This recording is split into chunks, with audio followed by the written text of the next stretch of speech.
Duterte! Duterte!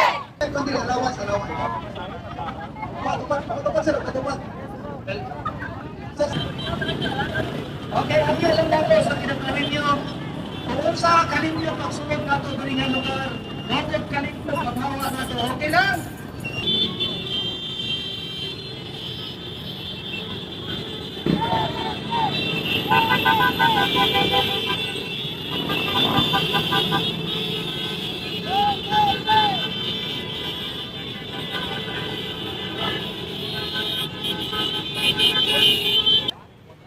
Nagdaga ang gadumanak sa among pamumuno.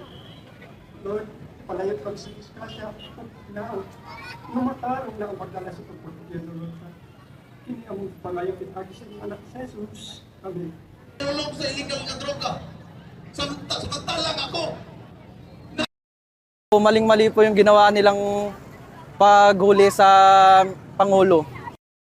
Papakita po namin yung buong suporta namin po para maibalik sa Pilipinas si Pangulong Duterte po. Mabait at saka may nagbigay ng pag-asa. Ngayon, wala na, nawala na rin. Ipagdasal ko siya na nasa mabuti siyang kalagayan. Kita siya sa kapahamakan. Lalo tayong naligaw dahil sa ganitong na pinagbigyan natin siya ng pagkakataon, paano nakikita natin na yung ama niya na may mga mabuting nagawa para maituwid niya yung mga bagay na dapat na yung legacy ng tatay niya, itayo niya na sa mabuting pamamaraan. Ngunit ito ang nangyari sa atin.